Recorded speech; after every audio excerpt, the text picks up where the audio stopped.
Praise the Lord. വേഗം വരുന്നവനായ നമ്മുടെ കർത്താവായ യേശുക്രിസ്തുവിൻ്റെ നാമത്തിൽ എൻ്റെ സ്നേഹവന്ദനങ്ങളെ ഞാൻ അറിയിക്കുന്നു. ലൂക്കോസ് സുവിശേഷം 5-ാം അധ്യായം 6-ാം വാക്യം. അവർ അങ്ങനെ ചെയ്തപ്പോൾ പെരുത്ത മീൻകൂട്ടം അകപ്പെട്ട് വല കീറാറായി. ഹല്ലേലൂയ.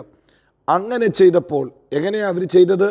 യേശുവിൻ്റെ വാക്കിനെ അവർ അനുസരിച്ചു. യേശുവിൻ്റെ വാക്കിന് വലയിറക്കി. താൻ രാത്രി മുഴുവനും അധ്വാനിച്ചിട്ടും പരാജയപ്പെട്ട, ഒന്നും കിട്ടാതെ പോയ ആ രാത്രി യേശുവിന് വേണ്ടി അവൻ പടകിൽ ഇടം കൊടുത്തു. പ്രിയരെ, നമുക്ക് വളരെ സുപരിചിതമായൊരു വേദപുസ്തക കഥയത്രേ ഇത്. ഈ ചരിത്രത്തിലൂടെ നാം പഠിക്കുന്നത് യേശു പത്രോസിൻ്റെ പടകിൽ കാലുവെച്ചു, പത്രോസിൻ്റെ പടക് നിറച്ചു, പത്രോസിൻ്റെ പടകിനെ ഒരു അനുഗ്രഹ വിഷയമാക്കി മാറ്റി. താൻ പരാജയപ്പെട്ട സ്ഥാനത്ത്, താൻ ജീവിതത്തിൽ ശൂന്യത അനുഭവിച്ച സ്ഥാനത്ത്, തനിക്കൊന്നുമില്ലാതെ തൻ്റെ അധ്വാനം പാഴായിപ്പോയ സ്ഥാനത്ത് ദൈവത്തിൻ്റെ കൃപ അവിടെ വെളിപ്പെട്ടു. തൻ്റെ പടകിൽ പ്രഭാതത്തിൽ യേശു വന്ന പടകിൽ ഹല്ലേലൂയ സ്ഥലം ചോദിച്ചു. യേശുവിന് വേണ്ടി ആ പടകിൽ ഇടം കൊടുത്തതുകൊണ്ട്, യേശുവിന് വേണ്ടി അല്പസമയം പടക് വിട്ടുകൊടുത്തതുകൊണ്ട് പടകിനകത്ത് വന്ന യേശു തനിക്ക് ആലോചന പറഞ്ഞു കൊടുക്കുന്നു. പടകിൻ്റെ ഹല്ലേലൂയ വലതുഭാഗത്തേക്ക് വലയെറിയാൻ, അല്ല ആഴത്തിലേക്ക് വലയെറിയാൻ ദൈവം അവനെ പഠിപ്പിക്കുന്നു. വേദപുസ്തകത്തിൽ ഇതേ ചരിത്രം നാം ഹല്ലേലൂയ യോഹന്നാൻ്റെ സുവിശേഷം 21-ാം അധ്യായം മറ്റൊരു അവസരത്തിൽ യേശു ചെയ്തതായി കാണുന്നു. രണ്ട് സമയത്തും പടക് നിറച്ച ഒരു കർത്താവിനെ നമുക്ക് കാണാൻ പറ്റുന്നത്. ഹല്ലേലൂയ. ഏത് പടകിൽ താൻ പരാജയപ്പെട്ടോ, ഏത് പടക് ശൂന്യതയിലൂടെ കടന്നുപോയോ, അതേ പടക് ദൈവം നിറച്ചു. ഏത് ഹല്ലേലൂയ സ്ഥലത്താണോ അവൻ ഒന്നുമില്ലാതെ അധ്വാനം പാഴായിപ്പോയത്, ഏത് കടലിലാണോ താൻ രാത്രി മുഴുവനും അധ്വാനിച്ചിട്ടും തനിക്ക് ഒന്നും കിട്ടാതെ പോയ അതേ വെള്ളത്തിൽ നിന്ന് ദൈവം മീൻ പിടിപ്പിച്ചു. അതേ വെള്ളത്തിൽ നിന്ന് പിടിച്ച മീനെ കൊണ്ട് അതേ പടക് ദൈവം നിറച്ചു. ശൂന്യമായ പടക് നിറയ്ക്കാൻ ഹല്ലേലൂയ ആ കടലിൻ്റെ അടിയിൽ നിന്ന് മത്സ്യത്തെ കൊണ്ടുവരുവാൻ ദൈവം വിശ്വസ്തനാ. മറ്റൊരു സ്ഥലം അന്വേഷിച്ച് പോകേണ്ട വന്നില്ല, മറ്റൊരു പടക് അന്വേഷിക്കേണ്ടത് വന്നില്ല, മറ്റൊരു വല അന്വേഷിക്കാൻ വന്നില്ല, മറ്റ് ഹല്ലേലൂയ ഒരു കടലും വേണ്ടി വന്നില്ല. ആയിരിക്കുന്ന അതേ സ്ഥാനത്ത്, അതേ പടകിൽ, അതേ വള്ളത്തിൽ, അതേ വലയിൽ, അതേ കടലിൽ നിന്ന് മീൻ പിടിക്കാൻ ദൈവം ഇടയാക്കി. അങ്ങനെയെങ്കിൽ ഇന്ന് രാവിലെ ഈ വചനം കേൾക്കുന്ന നിങ്ങളോട് ഞാൻ ആത്മാവിൽ അതേ ദൂത് കൈമാറുകയാണ്. നിങ്ങളുടെ വീട്ടിൽ യേശു ഉണ്ടോ? നിങ്ങളുടെ പടകിൽ യേശു ഉണ്ടോ?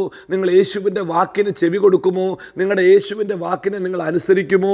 അങ്ങനെയെങ്കിൽ നിങ്ങളായിരിക്കുന്ന അതേ സ്ഥാനത്ത്, അതേ വീട്ടിൽ, അതേ ഓഫീസിൽ, അതേ ഭവനത്തിൽ അല്ലെങ്കിൽ ദൈവം അത്ഭുതത്തെ ചെയ്യും. നിങ്ങളുടെ വീട് ശൂന്യതയുടെ വീടായി തീരത്തില്ല. നിങ്ങളുടെ വീട് പരാജയത്തിൻ്റെ വീടായി തീരത്തില്ല. നിങ്ങളുടെ സ്കൂള് പരാജയത്തിൻ്റെ ഒരു സ്കൂളായി മാറത്തില്ല. നിങ്ങളൊരു ടെസ്റ്റിമണിയായി തീരും. നിങ്ങളായിരിക്കുന്ന ഭവനത്തിൽ ദൈവത്തിൻ്റെ മഹത്വം വെളിപ്പെടും. നിങ്ങളായിരിക്കുന്ന ഓഫീസിൽ ദൈവമഹത്വം വെളിപ്പെടും. മറ്റുള്ളവർക്ക് സംഭ്രമം പിടിക്കത്തക്ക രീതിയിൽ, മറ്റുള്ളവർക്ക് അതിശയം ഉണ്ടാക്കത്തക്ക രീതിയിൽ ഹല്ലേലൂയ നിങ്ങളുടെ വീട് ഒരു അത്ഭുതത്തിൻ്റെ ഭവനമായി തീരും. അതിശയത്തിൻ്റെ ദൈവമഹത്വത്തിൻ്റെ ഭവനമായി തീരും. ഈ പകൽക്കാലം യേശുവിന് പടകിൽ ഇടം കൊടുത്താട്ട്, യേശു ഉണ്ടെന്ന് ഉറപ്പ് വരുത്തിയാട്ട്. മറ്റൊന്നുമില്ലെങ്കിലും പടക് ശൂന്യമായി കിടന്നാലും യേശു ഉണ്ടോ അത് മതി. തക്ക സമയത്ത് അവൻ പടക് നിറയ്ക്കും. തക്ക സമയത്ത് അവൻ ആലോചന പറഞ്ഞു തരും. നിങ്ങൾ ഇടത്തോട്ടോ വലത്തോട്ടോ തിരിയുമ്പോൾ ഇതാകുന്നു വഴി എന്ന് ശബ്ദം കേൾപ്പിച്ച അതേ കർത്താവ് നിങ്ങളെ മാനിപ്പാൻ വിശ്വസ്തനത്രേ. നിങ്ങളുടെ കർത്താവ് മതിയായ ദൈവമത്രേ. അവൻ മറഞ്ഞിരിക്കുന്ന ദൈവമല്ല, അവൻ ആലോചന പറഞ്ഞു തരുന്ന ദൈവമാണ്. നിങ്ങൾക്കറിയാമല്ലോ, ഇസഹാക്കിനും അവൻ ആലോചന പറഞ്ഞു കൊടുത്തു. ദേശം ക്ഷാമമെന്ന് പറഞ്ഞ സ്ഥാനത്ത്, ഒന്നും ഉണ്ടാകത്തില്ലെന്ന് പറഞ്ഞ സ്ഥാനത്ത് എല്ലാവരും ഓടി മിസ്രൈമിലേക്ക് പോയ സമയത്ത് ഗരാരിൽ പാർക്കാൻ, ഗരാരിൽ പാർത്ത് ക്ഷാമകാലത്ത് വിതയ്ക്കാൻ ദൈവം ആലോചന പറഞ്ഞു കൊടുത്തു. പ്രിയരെ, ലോകത്തിൻ്റെ ആംഗിളിൽ, ലോകത്തിൻ്റെ കാഴ്ചപ്പാടിൽ നോക്കുമ്പോൾ ഈ ഗരാറിൽ ഉണങ്ങിയ അവസ്ഥയാണ്. ഇവിടെ എല്ലാം ക്ഷാമമാണ്, വരൾച്ചയാണ്. അതിൻ്റെ നടുവിൽ എങ്ങനെയാ വിത്ത് വിതയ്ക്കുന്നത്? ഉള്ള വിത്ത് വെറുതെ കളയണോ? ഉള്ള വിത്ത് വെറുതെ എറിഞ്ഞു കളയണോ എന്ന് പലരും വിചാരിച്ചു കാണും. എന്നാൽ ദൈവത്തിൻ്റെ ആലോചനയ്ക്ക് താൻ വിത്ത് വിതച്ചു, താൻ വിതച്ചു. ഹല്ലേലൂയ. പ്രിയരെ, ദൈവത്തിൻ്റെ ആലോചനയ്ക്കാണോ നീ വിതയ്ക്കുന്നത്? ദൈവത്തിൻ്റെ വചനത്തിലാണോ നീ വിത്ത് എറിയുന്നത്? ലോകം ഒന്നും കിട്ടത്തില്ലെന്ന് പറയുന്നത്, മണ്ടത്തരമെന്ന് ലോകം പറയുന്ന അതേ സ്ഥാനത്ത് താൻ ആ ആണ്ടിൽ അവൻ കൊയ്തു. അവൻ 100 മേനി വിളവ് കൊയ്തു. അതേ ആണ്ടിൽ മറ്റൊരാണ്ടിന് വേണ്ടി, മറ്റൊരവസരത്തിന് വേണ്ടി താൻ കാത്തിരുന്നില്ല. അതേ ആണ്ടിൽ അവൻ 100 മേനി കൊയ്തു. വേദപുസ്തകം ഇങ്ങനെ നമ്മളെ ഓർമ്മപ്പെടുത്തുന്നു. ഇസഹാക്ക് വർദ്ധിച്ച് മഹാധനവാനായി തീർന്നു. ലോകത്തിൻ്റെ മുമ്പാകെ ഒരു അത്ഭുത വിഷയമായി തീർന്നു. മറ്റുള്ളവർക്ക് അസൂയ ഉണ്ടാകത്തക്ക രീതിയിൽ ദൈവം അവനെ മാനിച്ചു. എന്നെ കേൾക്കുന്ന കർത്താവിൻ്റെ പ്രിയ മക്കളെ, നിങ്ങൾ ദൈവത്തിന് ഏറ്റവും പ്രിയപ്പെട്ടവരാ, ദൈവത്തിന് ഏറ്റവും മാന്യരാ. നിങ്ങളെപ്പോലെ മറ്റൊരു വ്യക്തിയെയും ദൈവം സ്നേഹിച്ചിട്ടില്ല. ആ ഒരു കരം നെഞ്ചത്തോട് ചേർത്ത് വെച്ച് പറയുമോ, ഞാൻ എൻ്റെ യേശുവിന് ഏറ്റവും പ്രിയപ്പെട്ട വ്യക്തിയാണ്. അതുകൊണ്ടാണ് ഇന്ന് രാവിലെയും കർത്താവ് നിങ്ങളോട് ഇത്ര ഹൃദ്യമായി സംസാരിക്കുന്നത്.